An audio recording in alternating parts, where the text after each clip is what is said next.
چند صاحب افواہیں گردش کر رہی ہیں کہ پاکستان پیپلز پارٹی اب باضابطہ شراکت اقتدار ہو رہی ہے اور اب وفاقی کابینہ کا حصہ بھی ہوں گے.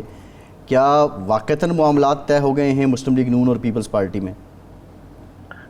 شکریہ جی، آپ نے یاد کیا. ایسی میرے خیال میں تو ابھی تک پارٹی کے اندر کوئی ڈسکشن نہیں ہوئی شمولیت کے حوالے سے، اور کسی فورم پہ بھی جو پارٹی کے پراپر فورم ہے کہیں بھی ایسی کوئی ڈسکشن نہیں. تو جب ہوگی ڈسکشن ہم ضرور آپ سے بات کریں گے، آپ کے ساتھ شیئر بھی کریں گے، اور فی الحال تو ایسی کوئی بات نہیں. اچھا، چونکہ مسلم لیگ کے حلقے یہ دعویٰ کر رہے ہیں، وہی یہ خبریں دے رہے ہیں ہمیں کہ جی بلاول صاحب سے بات ہوئی ہے اور اب بلاول صاحب سی میں اس معاملے کو رکھیں گے. آپ کی بات درست ہے کہ ابھی ڈسکشن وہاں شروع نہیں ہوئی. آپ ذاتی طور پر سمجھتے ہیں کہ اس مرحلے پر جبکہ پاکستان ایک خاصے بحران کا شکار ہے، پیپلز پارٹی کا مسلم لیگ کے ساتھ مل کر اس بحران سے نکلنے میں مددگار ہونا سیاسی طور پر آپ کے لیے فائدہ مند ہوگا؟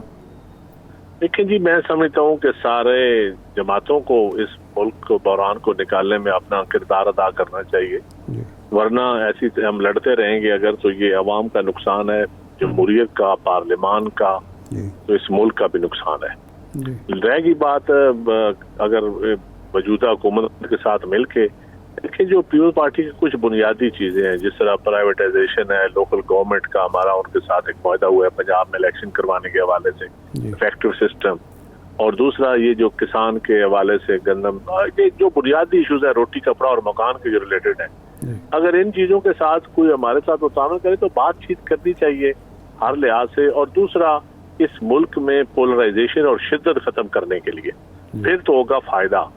اور اگر ہم کسی ایجنڈے کی وجہ سے حصہ بنے تو جس طرح کا آپ ذکر کر رہے ہیں پہلے کچھ چیزوں کا، اور بھی کچھ چیزیں وقت کے ساتھ ساتھ ملتی ہیں، کسی کو وکٹمائز کرنے کے لیے یا کسی کو آؤٹ آف دی وے فائدہ دینے کے لیے، جو چیز لا آف نیچر کے خلاف ہوگی نا جی، یا جو چیز بنیادی جمہوری اصولوں کے خلاف ہوگی، تو پھر اگر ہم اس معاملات میں سمجھتا ہوں ساتھ دیں گے تو وہ ہمارا سیاسی طور پر نقصان ہوگا. جی، اب چند صاحب یہ گندم کی طرف آ جاتے ہیں. 3 ایشو اس وقت ایٹ اے ٹائم سامنے آئے ہیں. نمبر 1 تو یہ ہے کہ پاکستان میں گندم کے ذخائر موجود تھے، پہلے اسحاق ڈار صاحب نے یہ منظوری لی، اس کے بعد نگران حکومت نے وہ درآمد کر لی، اس میں ایک ایسی گندم بھی آئی کئی لاکھ ٹن جو ظاہر بات ہے خراب تھی، مضر صحت تھی. پھر شہباز شریف صاحب اقتدار میں آئے تو انہوں نے بھی 6 لاکھ جو ابھی تک اطلاعات آ رہی ہیں 6 لاکھ ٹن درآمد کر لی، اور یہ پرواہ نہیں کی کہ آگے یعنی یہ فروری مارچ میں آنے کا مطلب ہے کہ 1.5-2 مہینے بعد تو گندم آ رہی ہے. کسی نے نہیں سوچا کہ ہمارے پاس ذخائر موجود ہیں اور اس گندم کے لانے کے بعد کسان کا کیا حال ہوگا، ان کی گندم جو کراپ آ رہی ہے وہ کیسے خریدی جائے گی. ایک پہلو تو یہ ہے زر مبادلہ کا نقصان ہوا، 1 ارب 10 کروڑ ڈالر آپ نے لیے IMF سے اور 1 ارب 10 کروڑ کی آپ نے گندم کر لی. اور اس میں تیسری جو پہلو ہے وہ یہ ہے کہ خواہ موجودہ حکومت ہو یا پچھلی حکومت ہو، اس کا مطلب ہے کہ کوئی منصوبہ سازی، منصوبہ بندی اور اسیسمنٹ کا اتنا فقدان ہے کہ دیکھ ہی نہیں سکے کہ اس کا نتیجہ کیا ہوگا، اور اس وقت کسان رول رہا ہے. تو اس حوالے سے آپ کا نقطہ نظر کیا ہے، اور کسان کے ساتھ جو خاص طور پہ پنجاب میں زیادتی ہو رہی ہے اس کا ازالہ کیسے ممکن ہے؟ دیکھیں شاہ صاحب، آپ نے 3 پوائنٹ تو اجاگر کیے، لیکن ٹوٹل 6 پوائنٹ ہیں اچھا جن کا جواب مانگا جانا چاہیے. 3 پوائنٹ آپ نے بالکل ٹھیک پوائنٹ آؤٹ کیے. نمبر 1 تو یہ جو گندم منگوائی گئی ہے جی، کیا پہلے کوئی ایسی منصوبہ سازی آج ہوتی رہی ہے؟ پہلے صوبے اپنی رپورٹ دیتے ہیں، تمام متعلقہ ادارے اپنی رپورٹ دیتا ہے، پاسکو دیتا ہے کہ جی اتنی ہمارے پاس سٹاک پڑا ہے، اتنی ہمیں چاہیے، اتنی آئندہ ہماری کراپس ہیں. کیا وہ ساری رپورٹس کے بعد گندم امپورٹ کرنے کی ضرورت تھی؟ جو کہ یقیناً نہیں تھی. اور اگر 3000 سے منگوائی گئی ہے اور 4700 روپے میں کے حساب سے آٹا بک رہا ہے تو یہ تقریباً 1700 ارب بنتا ہے جو پرائیویٹ سیکٹر نے پروفٹ کمایا ہے.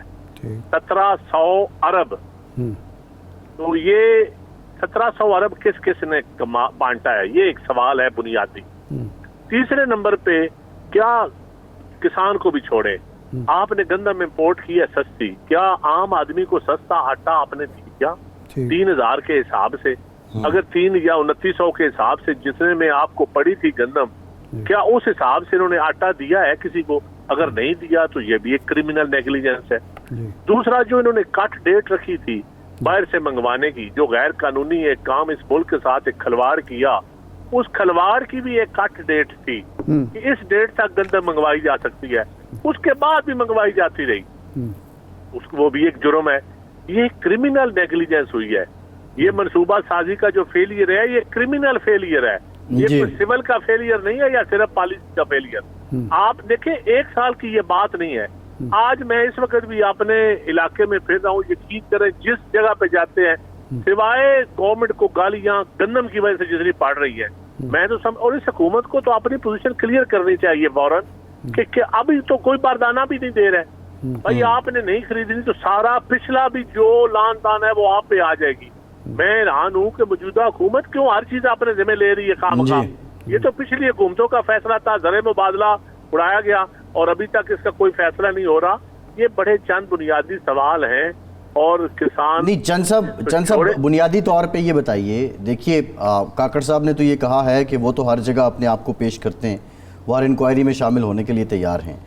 یہ بنیادی طور پہ اگر 1700 ارب کا فائدہ جو ہے وہ ملوں والے کما گئے ہیں اور صرف 2024 میں 1.3 ارب ڈالر کی گندم انہوں نے امپورٹ کی ہے، تو یہ گٹھ جوڑ کس کا ہے؟ کیا آپ کہہ رہے ہیں کہ بیوروکریسی اور یہ لوگ ملے ہوئے ہیں؟ سر بالکل بیوروکریسی تو شامل ہے. بیوروکریسی کے بغیر تو آپ منگوا ہی نہیں سکتے. کیسے منگوا سکتے؟ اس میں TCP ہوگی، اس میں فوڈ منسٹری ہوگی، اس میں یقیناً صوبے شامل ہوں گے جنہوں نے کہا کہ گندم امپورٹ کر لیں. جنہوں نے یہ تو فائلیں جب کھلیں گی پتہ چلے گا کہ فائل کے اوپر نوٹ کیا لکھا ہے. ایک بوری آپ نے باہر سے منگوانی ہو تو پوری کمپیریٹیو رپورٹ جمع ہوتی ہے اور وہ کوئی ایک ادارہ رپورٹ نہیں جمع کرتا.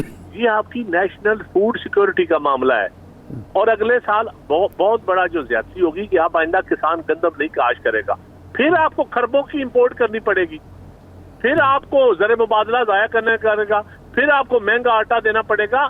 آپ آئندہ آنے والے سالوں کے لیے بھی آپ نے کسان کے اوپر اس کو ڈرا رہے ہیں کہ بھائی گندم آپ کی فصل نہیں ہے. جس طرح چاول آپ کسان کو رگڑا لگا، اب گندم میں لگے گا.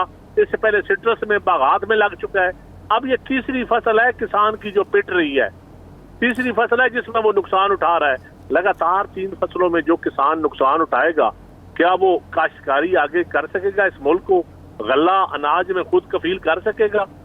اور قصور کس کا ہے؟ یہ نہیں حل چند صاحب دیکھیے مسئلے کا حل کیا ہے؟ ہم IMF کے پروگرام میں جا رہے ہیں. مسئلے 2 حل ہیں. میری بات سنیں. مسئلے IMF میں سمجھتا ہوں اس بیوروکریسی سے تو IMF ہمارے سے زیادہ مخلص ہے عوام کے لیے.